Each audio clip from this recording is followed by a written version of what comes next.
Hey guys, welcome to my channel, Realm of Ori. In this video, we will continue with Volume 18, Chapter 4, Shattered Ambition, Part 7. If you haven't watched the previous video or chapter, you can find the link in the description below. Before we begin, this video contains light novel spoilers. If you do not want to be spoiled, do not watch it. And, if you will continue, an additional disclaimer notice. So without further ado, let's get to the video. Feldway told Jahil, "Wake up and kill the kid." "So, Feldway, you called for me. I owe you something, but it's not nice to be treated this way all the time." Yuki heard the voice after feeling a burning pain in his chest. When Yuki coughed up blood and glanced down at his chest, he noticed that an evil arm was emerging from it. "Footman, what's going on?" He sneered evilly as he pulled his arm out of Yuki's chest. "Shut up, Kazalim. What are you doing by getting rid of the name and look I gave you?" He spoke in a way that was not typical of a footman. And that evil presence was much bigger than before. Yuki fell to his knees. "Huh? So you're still alive, you piece of trash who won't give up. Stop bothering me." Footman said this and kicked Yuki away as he lay dying. Footman's kick was so powerful that it knocked Yuki out of action with just one hit. Laplace stayed in front of Footman, while Kagali, Tyr, and Laplace proceeded to help Yuki. "Who the hell are you?" "Who am I, huh? What kind of low-life scum are you that you don't even know about this great magician?" No, that person wasn't Footman. Jahil, also known as the Great Magician, was purportedly destroyed. The Great Magician, could it be Jahil? Even though Silvia was focused on Leon, she kept a broad view of the battle and analyzed it. She was also paying close attention to the conversation, and when she heard Great Magician, she asked, "So, you're Silvia, huh?" "Indeed, I am Jahil." When Jahil spoke, the whole place got tense. Kagali turned pale, and Silvia made a face. As high elves made by the ancestor, Kagali and Silvia had known each other for a long time. Kagali was Jahil's daughter, and Silvia was also a high elf. Even though they didn't like each other and had stopped working together, they respected each other's skills and were wary of each other. Knowing how bad Jahil was, they both knew that his coming back to life would be the worst thing that could happen. And that was Feldway's best card. After Milam destroyed the land, he went looking for Jahil, who had lost his body and was now a wandering soul. He took care of Jahil, who would have died if not for him, and let him sleep for a long time. Feldway had planned to wake him up when it would help him the most, and he decided that now was that time. "Hurry up, Jahil. Use the power I've given you to kill them all." Jera Jera Jera Jera, this day has been a long time coming. At last, I can make the most of this power. Fire engulfed Footman's huge body, and he turned into a fire emperor who burned everything he touched. Jahil, who could make fire do what he wanted, let loose his cruel power. The angry mask on Footman's face broke and melted. "Give me my Footman back. Jera Jera Jera Jera. You're such a wimp. I wish I could beat you up, but it's just too bad. I have to kill because Feldway Dono told me to. Please forgive me, you idiot." And then he threw a fireball at Kagali. Even though Jahil's fire wasn't as strong as Velgrin's, it was still strong. If anything were to touch it, it would burn up in an instant. "Damn it, don't ignore me." Laplace tried to stop the fireball with a magic bullet, but the fireball was much too strong. It was eaten by the fireball, which didn't care about it. The fireball then grew and swallowed Kagali, Tyr, and Yuki. But when the fire went out, a figure was still standing. "It's pointless," said Yuki. Even though he was dying, he stood up and used his anti-skill to block the fireball. "My flames won't get through. So, that's it. It has nothing to do with power. It's dirty. Boss, are you okay?" "No, obviously not. I'd like to go to bed quickly, but the enemy doesn't seem to want to let me go." "Well, then, what are your plans?" What was important was to stay alive. He knew that, but he couldn't figure out how to do it. Yuki noticed that Jahil's power was 10 times stronger than Laplace. Compared to Yuki, it was clear that he had 5 times as much power. Even though Yuki was smart, he was mad at himself for not being able to think of an answer that would help him get out of this situation. This is how it always is. This world makes no sense at all. All of a sudden, he thought of that slime, which seemed to be the perfect example of being unreasonable. Rimuru-san, if it's that man, he would never stop trying. I was the first one here, but he showed up later and did whatever he wanted. And that's even better than the goals I've been working so hard to reach. It's sickening. He thought that, but he wasn't upset about it. Instead, it seemed to make him laugh until he cried. "What are you laughing at?" "No, I'm just remembering things amusing." I thought you were a really nasty and scary opponent, but there is someone scarier than you. He's the only one who can easily see through my tricks and still be aloof. Wahaha, Rimuru-san, huh? Well, that guy is really something else. Right? I don't usually depend on other people, but I'm willing to do so here. Soon, he'll be here to help us, so we only have one choice. Buying time. That was the only way to go from the beginning, so this decision is a little late. Okay, I'll do my best, too.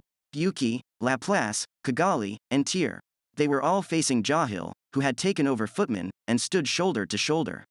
I'll get even with you, Footman, was how Laplace started the fierce battle. While she was fighting Leon, Silvia got a better look at Yuki and the others. Yuki was the main defender, and Laplace and Tyr were his guards. With Kagali's help, they were able to fight against their strong opponent. Yuki-kun, right? If he falls, everything will fall down. It wouldn't just mean that their defenses would be gone. Yuki's cheery instructions set the tone for the whole party. As a result, Laplace worked harder. Tyr was just a drifter, so her mood determined whether she was strong or weak. The command tower, Kagali, seemed to know what was going on. Well, even if she does understand, she can't do anything without help. In other words, they couldn't do anything. They were slowly getting weaker, and it was now a game to see how long they could hold out until they lost. Damn, that's really strong bullshit. My anti-skill can ignore all of the defensive barriers, but his pure durability is too high to do any damage. You're right, his nature is just too different. Even with my prediction, I can't see a future where I can do any harm. No matter what they did, they knew it wouldn't work, and that made them feel hopeless. But there was just one reason why this wasn't the case. They thought Rimuru and the others would get there soon. As El-chan said, Rimuru-kun sure is amazing. Even when he isn't here, he gives everyone hope. Silvia hoped for the best as well. Even for you, Master, don't you think you're being a little too easy on me when you look the other way? Maybe so. But in a fight between two people with equal power, the one who doesn't wait will lose. With a flick, Silvia dodged Leon's slashes of divine speed. They both had the same type of skills and shared the same way of thinking. They both knew what the other was up to. Leon was trying, unconsciously, to get his free will back. Even though it wasn't much, it definitely slowed down his body. So, the fight between Silvia and Leon was very stable, and Silvia was always in the lead. The way Silvia saw it. Still, why isn't Feldway doing something? If he joined in, I'd be in a lot of trouble. On the other hand, the imbalance would defeat Yuki and the others right away. How come that hadn't happened? She looked at Feldway to find out what was going on. She watched and thought about what she saw. He doesn't look like he's in a rush. It seems like he only sees Leon-kun and Jahil as tools. He will take our information here and make sure to kill us the next time. In any case, Feldway's choice to stay out of the way seemed to help them do what they wanted to do, which was to slow things down. But just as Silvia started to feel better about the situation, something bad happened. Oh, right, I remember. The pet of the dragon princess used to have that anti-skill trait. I seem to remember that it was a very bad constitution that stopped magic and skills from working, but there are ways to deal with it. It's simple. If it's just raw power, not magic or skill, it can't be stopped. He attacked Yuki using himself as a weapon. Jera, you are too weak. Jahil had a big grin on his face and beat Yuki to a pulp. It didn't take long for all three of them to fall to the ground at the same time, since Laplace and Tyr were only lightly hurt. In a fit of anger, Kagali cast a spell, but the fighting spirit that was around Jahil's body stopped it. Then, Jahil hit Kagali in the stomach with his fist. The outcome was decided in a brutal way by a simple difference in power. Jera, do you see how silly it is to challenge me? Do you really want to get rid of them, Feldway Dono? Do whatever you want. Kazalim, my son, it's too bad. You were a good subject for the test.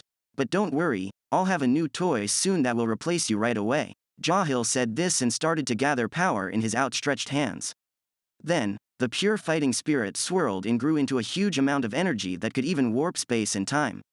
The air was crackling and on fire. This had nothing to do with magic or skill. It was just pure destructive power. Silvia gave it a sideways look and turned pale. She thought this was a bad idea. All the power was focused in one place, creating a destructive force that was even stronger than nuclear magic. If she took the hit seriously, she might not even leave her body before she disappeared. When she saw how dangerous this was, she put up a defensive barrier with all her strength. Leon must have made the same choice, because he stopped attacking Silvia and went to defend Feldway. With greedy King Mammon, Yuki was attempting to defend himself, but he appeared to be losing strength. With the unique skill schemer, Kagali's barrier was the only way out. It wasn't enough, though. Kagali on its own wasn't enough to make up for the huge difference in power. Jahil's attack was made up of two parts. The Blaze King Agni contained the energy of pure destruction. After Kagali's barrier was destroyed by the fireball, the real attack would happen. So, she turned around and looked at the four frozen people. Kagali did her best, but it didn't help, and Yuki was getting tired, as was already said. What about the other two? Tyr lacked an ultimate skill, and her defensive barrier was likely insufficient to thwart any attacks. The only thing to do in that case was to hope for Laplace, the last one. With that in mind, Silvia looked at Laplace and was surprised by what she saw.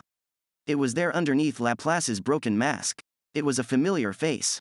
She thought she had forgotten about it for a long time, but just one look made her remember. Run, Sarian. Well, goodbye. I will shatter your soul and wipe you off the face of the earth. Jahil's words meant that the end was near. He did a lot of damage, just as he said he would. A flash happened, and then there was an explosion. Leon's castle was completely destroyed.